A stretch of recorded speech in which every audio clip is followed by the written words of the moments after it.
Page donc consacrée comme chaque soir aux élections israéliennes qui approchent maintenant. Ce sera pour le 17 mars prochain, élection à la Knesset. On accueille ce soir Dror Even-Sapir, analyste politique sur Actu24 News. Bonsoir à vous. Et Michael Barzvi, bonsoir. Bonsoir. Vous êtes professeur de philosophie politique à l'université de Tel Aviv. On va retourner tout de suite puisque c'était l'événement politique ce soir, la présentation de la liste du parti Yesh Atid emmenée par l'ancien ministre Yair Lapid. On va retrouver Léa Berdugo sur place. Léa Berdugo, qu'est-ce qu'on retient donc de cette soirée, de la présentation de cette liste ? Mais il n'y a pas eu beaucoup de surprises par rapport à ce qui avait été annoncé auparavant. On a vu une certaine parité, une certaine diversité religieuse également. 4 personnes religieuses étaient présentes dans cette liste, bien qu'elles soient affiliées à un mouvement plutôt libéral, en tout cas non orthodoxe. Alors plusieurs personnes étaient présentes donc ici avec Yair Lapid lors d'un discours où il s'est fait accompagner de 50 jeunes militants. La salle d'ailleurs était survoltée. On a senti beaucoup d'enthousiasme, beaucoup d'optimisme par rapport à l'avenir. Les membres du parti sont confiants et ils sont là à entourer leur chef, Yair Lapid, donc chef du parti Yesh Atid pour le futur. Réaction de personnalité autour de vous, Léa Berdugo ? Il y en a eu plusieurs membres de la liste, notamment Karine Elarar, avec qui nous avons pu nous entretenir. Elle a dit, elle aussi, être confiante et soutenir Yair Lapid. C'était également le cas de Yaakov Peri, membre de cette liste également. Je vous propose de l'écouter. Le parti Yesh Atid n'œuvrait qu'1 an et 8 mois avant que le Premier ministre décide d'interrompre ses activités. Le parti Yesh Atid va faire un retour en force et poursuivra toutes ses réformes dans les domaines sociaux, économiques et politiques qu'il a décidé d'entreprendre. Voilà Léa Berdugo donc, qui était en direct donc de la présentation de cette liste Yesh Atid Rishon LeZion. Merci Léa Berdugo et cette réaction de Yaakov Peri. Alors si on regarde, on va parler du sondage dans un instant, mais si on regarde le positionnement de cette liste et finalement de Yair Lapid qui est un petit peu embêté, on va dire Michael Barzvi, parce qu'il est fâché, on va dire, avec Netanyahou et en même temps il n'est pas vraiment en phase avec la gauche. Le problème, c'est que les sondages ne sont pas favorables. Il semblerait dans les sondages qu'il perd de 50% de son électorat. Alors peut-être qu'il avait été surévalué dans les élections précédentes. Toujours est-il que les places ont été chères et la manière dont les candidats ont été nommés sur cette liste, c'est quand même un peu totalitaire. Et ça dérange beaucoup. Il y a des gens qui ont été reportés à l'arrière. Alors évidemment, sur un spectacle comme ça, on présente la liste, tout le monde est content. Mais il y a quand même des gens qui ont reculé de 3 ou 4 places et qui donc probablement ne seront pas à la Knesset. Je pense par exemple à quelqu'un comme Ruth Calderon, qui est une personne très connue à Tel Aviv et qui a fait énormément, qui est reculé de 3 places, mais ces 3 places-là peuvent lui coûter effectivement un siège. Et effectivement, il a récupéré 2 personnes, Chaim Yalin, qui est un des élus du Sud, et ça, je crois que c'est une bonne recrue, et d'un autre côté, Lazar Stern, qui vient du parti de Tzipi Livni. Alors tout ça, ça fait un peu quelque chose, un puzzle un peu compliqué, et je ne suis pas certain qu'aujourd'hui, avec la concurrence de Carlon, de Lieberman qui s'est recentré, que le Yesh Atid a vraiment la possibilité de reconduire le même score que la dernière fois. Ouais. Est-ce qu'on veut dire que l'effet Lapid qui avait joué lors de la précédente élection, là, s'est estompé aujourd'hui en Israël? Il s'est estompé incontestablement, et puis il faut rappeler aussi le bilan considéré comme médiocre du passage de Yair Lapid à la tête du ministère des Finances, et de l'aveu même de Yair Lapid, il ne connaissait pas grand-chose en économie, mais il a été nommé par Benjamin Netanyahou premier ministre des Finances, et les Israéliens, les électeurs de son parti, eh bien, ne sont pas vraiment satisfaits de son bilan à la tête de l'économie israélienne. Mais tout de même, il faut un petit peu nuancer. Alors effectivement, Yair Lapid a perdu quasiment la moitié de ses sièges dans les sondages actuels, mais Yair Lapid est un très bon politicien lorsqu'il s'agit de mener campagne. Vous savez que c'est un homme de médias, c'est un homme de télé à l'origine. Il sait mener une campagne dynamique, il sait... là, Léa Berdugo nous a dit que l'ambiance était survoltée ce soir. Lorsqu'il apparaît lorsqu'il fait une tournée des villes israéliennes, eh bien il fait ça le comble. Là je parle avec un vocabulaire qui est un petit peu celui d'une vedette pop ou d'une vedette rock, mais il y a un peu de ça chez Yair Lapid. Il sait galvaniser une partie des Israéliens, et donc il peut compenser son bilan médiocre avec un charisme il est l'un des rares hommes politiques en Israël aujourd'hui à bénéficier d'un véritable charisme, d'une véritable aura. Donc il a encore une capacité de rebondir. Il faut dire aussi que beaucoup d'Israéliens aujourd'hui ne se reconnaissent ni dans la droite ni dans la gauche, et qu'un parti qui se positionne au centre comme celui de Lapid peut séduire une bonne partie des électeurs israéliens. Elle n'est pas le seul dans ce créneau-là, hein. Il y a aussi Moshe Kahlon, Avigdor Lieberman d'une certaine manière. Et puis troisième point, peut-être un petit peu moins important, mais qui peut tout de même jouer. Léa Berdougou nous a dit que sur la liste, il y avait plusieurs personnalités issues du monde religieux. Et pour tout un électorat religieux plutôt libéral, qui ne se reconnaît plus dans le parti de Naftali Bennett, parce que les gens qui sont autour de Naftali Bennett, eh bien, sont beaucoup plus radicaux en matière politique, mais aussi en matière religieuse que ne l'est lui-même Bennett. Eh bien, des candidats comme Shai Piron, l'ancien ministre de l'Éducation, et Elazar Stern, que Michael Bartzi a évoqué tout à l'heure, ou Madame Aliza Lavie, eh bien, ce sont des candidats qui sont les seuls aujourd'hui à la Knesset à représenter ce courant modéré du sionisme religieux. Donc là, c'est aussi une carte à jouer pour le parti de Lapid. Je crois qu'il bénéficie aussi des premiers, je disais, d'un démarrage assez pas très bon de Kahlon, qui a commis quelques petites erreurs de parcours qui sont plus techniques. Là, on a vu qu'il y a une députée éthiopienne qui voulait mettre sur sa liste qui a été invalidée. Donc que la liste de Kahlon met du temps à se mettre en place, et donc il bénéficie peut-être du fait que Kahlon ne démarre pas comme on pensait qu'il allait démarrer. Donc il va récupérer peut-être une voix ou deux. Cela dit, il est probable qu'il ne fera pas 19 mandats lors des prochaines élections, parce qu'une partie de cet électorat va aller malgré tout vers le Parti travailliste, et une autre partie sur Kahlon, et peut-être même sur la liste de Lieberman qui s'est recentrée. Mais donc ça veut dire quoi? Qu'il sera tout de même indispensable pour former une future coalition, tout en ayant perdu beaucoup de points? Je pense que justement c'est plutôt Kahlon et Lieberman qui seront les clés du prochain scrutin. Lui s'est positionné dès le départ, je dirais, dans une campagne très anti-Netanyahou. Et effectivement, quand on dit tout sauf Netanyahou, après c'est un peu difficile d'aller dans un gouvernement Netanyahou. Il y a eu des précédents. Voilà, il y en a bien sûr en Israël, tout est possible.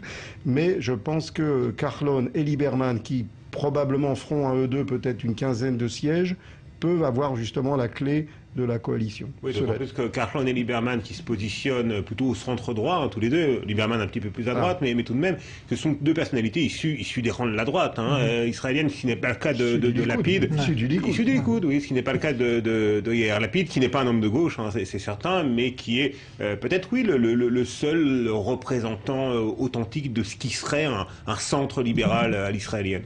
Alors je voudrais qu'on voit justement ce tout dernier sondage qui bien préfigure peut-être de ce que sera la carte politique israélienne le 17 mars prochain. C'est publié ce soir par la deuxième chaîne de télévision israélienne.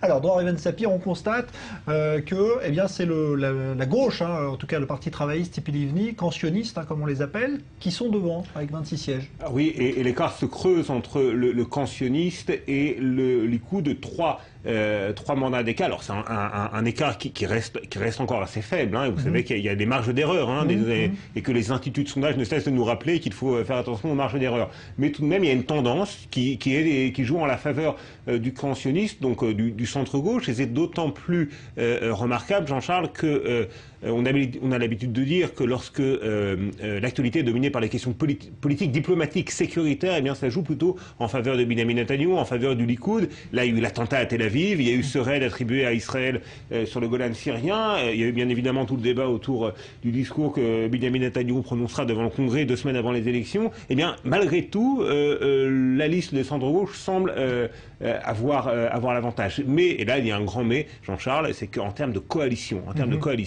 eh bien, les choses seront beaucoup plus... Même pour ce sondage qui est plutôt en faveur du Track Herzog et de Tzipi Livni, les choses restent beaucoup plus difficiles pour le tandem Herzog-Livni que pour Binyamin Netanyahou. Binyamin Netanyahou, d'après le sondage actuel, peut rassembler autour de lui une coalition plus cohérente que celle que pourrait éventuellement rassembler Yitzhak Herzog et Tzipi Livni, même si, d'après ce sondage, pour la première fois, le nombre de députés qui pourraient être tentés de recommander Yitzhak Herzog pour le poste de Premier ministre auprès du président de l'État, Reuven Rivlin, c'est comme ça que ça se passe en Israël, eh bien, le nombre de députés qui pourraient pencher pour Herzog pourrait être plus important que celui qui pourrait pencher pour Binyamin Netanyahou. Mais en termes de coalition, Binyamin Netanyahou a toujours un certain avantage. On pourrait avoir un avantage à peu près, dans une coalition d'à peu près 67 députés, selon ce sondage. Ce sondage montre deux choses. D'abord, la possibilité, qui moi me semble assez réaliste, d'un gouvernement d'union nationale. Et donc, dans une configuration avec ce sondage, Herzog, Livni ont la possibilité de venir proposer un gouvernement d'union nationale avec un avantage certain. Si la différence est d'un mandat, ça ne compte pas. 3 mandats, ça peut jouer dans justement la réalisation, la composition d'un gouvernement d'union nationale. Donc ça peut jouer et ça leur donne une carte à jouer dans ce gouvernement d'union nationale où ils pourraient éventuellement proposer une rotation ou d'autres choses. L'autre aspect, c'est que malgré tout, on s'approche d'un point qui pourrait être une majorité de blocage à gauche. Avec les voix arabes, vous avez parlé dans le sondage qu'on a vu pour la première fois. Donc la première fois, la liste arabe. C'est le premier sondage, c'est le premier sondage qu'on a avec une liste arabe qui arrive à 12. Voilà, arabe unifié. Donc qui arrive, il y a un juif quand même sur la liste des 12, probablement. Mais le problème des arabes dans toutes les élections, c'est l'abstention. Et donc le grand espoir des arabes avec cette liste unifiée, c'est justement de limiter le nombre d'abstentionnistes. Et donc d'augmenter leur nombre de mandats. Ce qui fait que ce sondage-là, à mon avis, n'est pas forcément crédible, parce qu'on n'a pas de véritable projection sur un électorat arabe qui voterait à plus de 70 ou 80%, ce qui n'a jamais été le cas. Donc là, on peut se retrouver peut-être avec, non pas 12, mais peut-être 14, et ce qui, à ce moment-là, donnerait une majorité de blocage à la gauche qui pourrait imposer soit un gouvernement d'union nationale, soit un gouvernement de gauche, et à ce moment-là, forcer des partis comme Carlon ou Lieberman et Lapide à entrer dans un gouvernement. Là, effectivement, c'est vraiment l'un des grands points d'interrogation de ce scrutin, Jean-Charles. Comment l'électorat arabe va se comporter? On sait que les instituts de sondage ont parfois du mal à prévoir le comportement électoral des Arabes d'Israël. Il y en a pour la première fois une liste arabe unifiée, et on sait qu'il y avait une véritable demande qui venait de la communauté arabe israélienne pour que les 3 ou 4 partis arabes ne soient plus divisés et présentent un front uni aux élections législatives. Et c'est chose faite, après bien des difficultés, il faut le dire quand même, parce qu'il y a des différences idéologiques entre ces partis. C'est chose faite, et est-ce que, comme l'espèrent les dirigeants de ces partis, la présentation de cette liste unifiée va remobiliser un électorat en général plutôt abstentionniste?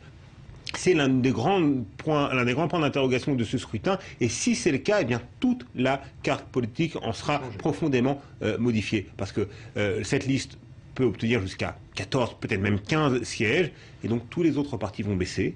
Et il y a aussi une possibilité, effectivement, de majorité de blocage en faveur de la gauche ou en faveur des gens ou des députés qui, quel que soit le scénario, ne peuvent pas soutenir Benyamin Netanyahou et le Likoud, ou Benyamin Netanyahou au poste de Premier ministre. Donc ça, c'est véritablement un grand point d'interrogation. Il y a aussi un autre point important, c'est que dans tous ces sondages, on n'arrive pas à connaître les votes des jeunes, c'est-à-dire de ceux qui votent pour la première fois, parce que tous ces sondages ne sont pas, la projection de ces sondages ne sont pas, les jeunes ne sont pas calculés en fait, et donc ça modifie souvent les sondages, c'est ce qui fait que la plupart du temps, on a des sondages tout à fait différents et des résultats tout à fait différents des sondages, ce qui, à mon avis, joue plutôt en faveur de la droite, parce que les jeunes, voilà, il y a le nombre de jeunes religieux est plutôt à droite. Plutôt électorat séfarade également, augmente dans la population. Donc petit à petit, il faut légèrement modifier ce sondage de 1 ou 2 points, ici à droite ou à gauche. Alors ça veut dire que quelque part, la différence risque d'être très faible entre les deux grands partis, et qu'au fond, comme on le pensait dès le départ, ces élections auront été totalement inutiles. Ouais. Et ça veut dire quoi? Que pour l'instant, Netanyahou garde quand même la main? C'est ça aussi qu'on retient? Sur le plan coalition, oui. Ouais. Oui, effectivement. Je confirme ce que vient de dire M. Bardvi en termes de coalition. Pour l'instant, et encore une fois, beaucoup de choses vont dépendre du comportement des électeurs arabes. Est-ce que véritablement ils vont être plus nombreux à voter? Est-ce qu'ils vont voter en grande majorité pour cette liste unifiée?